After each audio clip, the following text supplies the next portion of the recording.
12 മണിക്കൂറിൽ നമ്മൾ ദിവസത്തിലാണ് പറയണത്, അതിൽ 24 മണിക്കൂർ കൂട്ടണ്ട. 12 മണിക്കൂറിൽ ക്വാളിറ്റി ഫാമിലി ടൈം എപ്പോഴാണ്, അതെന്താണ് ഒന്ന് പറഞ്ഞു തരാമോ? ക്വാളിറ്റി ഫാമിലി ടൈമിന് വേണ്ടിയിട്ട് നമ്മളെല്ലാവരും വീടുകളിൽ ഒരു വസ്തു വാങ്ങിയിട്ടിട്ടുണ്ട്, ഡൈനിങ് ടേബിൾ എന്ന് പറയും.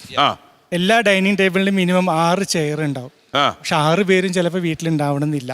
സോ ഡൈനിങ് ടേബിൾ ടോക്ക് എന്ന് പറയുന്ന ഏറ്റവും ഇമ്പോർട്ടൻ്റ് ആയിട്ടുള്ളൊരു ടോക്കാണ് എല്ലാ ഫാമിലിയിലും ഉണ്ടാവേണ്ടത്.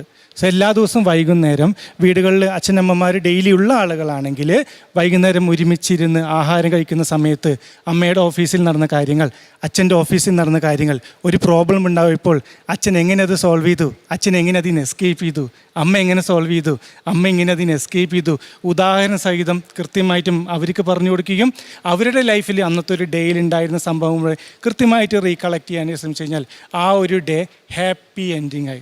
ആ ഹാപ്പി എൻഡിങ്ങിനോട് പോകുന്ന കുട്ടി നല്ല സൗണ്ട് സ്ലീപ്പ് കിട്ടി, രാവിലെ അടിയിടിയും ബഹളമൊന്നും ഇല്ലാണ്ട് സുഖമായിട്ട് ബെഡിൽ നിന്ന് എഴുന്നേറ്റ് നല്ലൊരു ഗുഡ് മോർണിംഗ്. ഇവിടെ നിന്നാണ് സാറേ ഒരു സോഷ്യലൈസേഷൻ കുട്ടി പഠിച്ചു തുടങ്ങുന്നത്. സാർ പറഞ്ഞ ഈ ഒരു ഡൈനിങ് ടേബിൾ ടോക്കിൽ നിന്നാണ് സോഷ്യലൈസേഷനിലോട്ട് അടുത്ത സ്റ്റെപ്പിലോട്ട്.